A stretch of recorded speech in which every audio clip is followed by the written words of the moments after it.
Para onde vai o dinheiro dos nossos impostos? Todo mundo já se fez essa pergunta, né? Pois é, existe um sistema de vigilância, quase como um farol interno, que está ali para garantir que cada real seja usado do jeito certo e com eficiência. Hoje, a gente vai mergulhar no mundo desses guardiões da confiança pública, a auditoria interna do governo. Olha só o nosso roteiro de hoje. Primeiro, a gente entende por que essa confiança é tão importante. Depois, vamos conhecer quem são esses vigilantes. Como funciona o sistema de defesa deles, qual é o código que eles seguem, como uma auditoria acontece na prática e, claro, o que a gente ganha com tudo isso no final. Então, vamos começar pelo começo. Por que essa história de proteger a confiança pública é tão, mas tão fundamental? Pensa só na dimensão disso. Um governo, qualquer governo, administra bilhões de reais em dinheiro público. É o dinheiro que vai para a saúde, para a educação, para as estradas, para tudo. A pergunta de $1 milhão é como a gente garante que essa grana toda está sendo bem usada, que nada está sendo desperdiçado. É exatamente aí que entra a questão da confiança. E a resposta para esse desafio enorme? Bom, ela está num grupo de especialistas que trabalha dentro do próprio governo. Vamos conhecer agora quem são esses vigilantes internos. O nome oficial é Auditoria Interna Governamental. Parece complexo, né? Mas a ideia é simples. Pensa neles como uma força de vigilância. Só que, e isso é o mais importante, o trabalho deles não é só caçar erro, não. A grande missão é construtiva.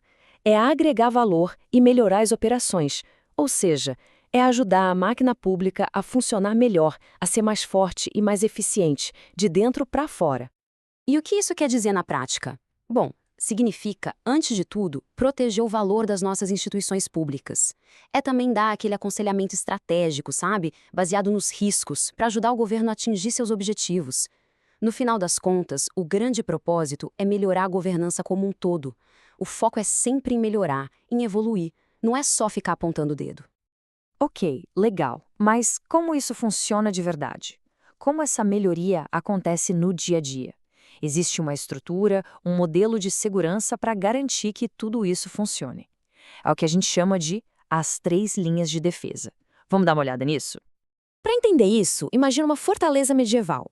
A primeira linha de defesa são os soldados ali na muralha no dia a dia, são os gestores operacionais. A segunda linha são os guardas na torre de vigia, de olho em tudo. Essas são as funções de supervisão. E a terceira linha? Essa é a auditoria interna. São tipo os batedores independentes, sabe? Aqueles que saem, dão uma olhada em tudo e voltam para dizer se a defesa toda está funcionando de verdade. Então, cada um tem seu papel bem definido, né?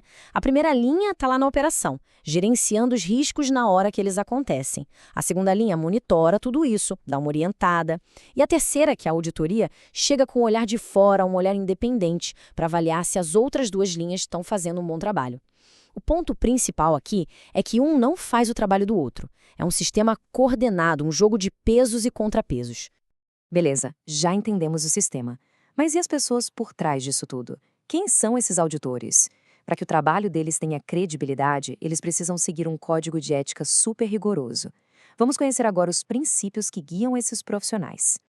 Olha só, integridade, proficiência e zelo profissional, objetividade. Isso aqui não é só uma lista de palavras bonitas, não. São os pilares que sustentam toda a credibilidade do trabalho de um auditor.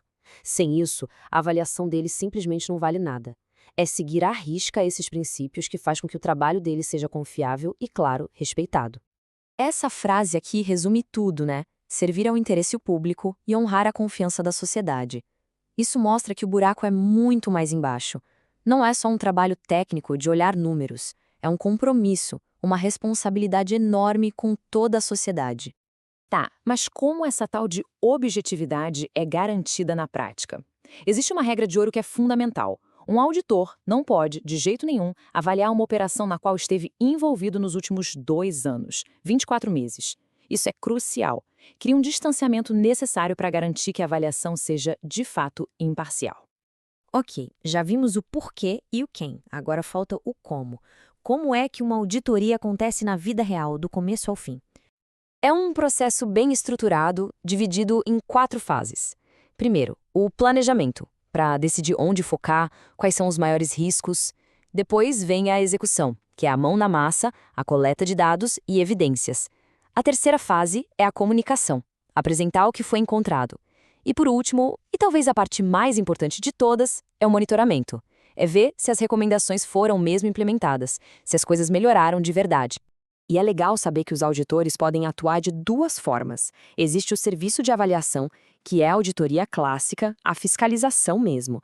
Mas também existe o serviço de consultoria. Nesse caso, eles agem mais como conselheiros, ajudando a gestão a melhorar algum processo. É essa combinação de fiscalizar e ajudar que é tão poderosa que realmente gera valor.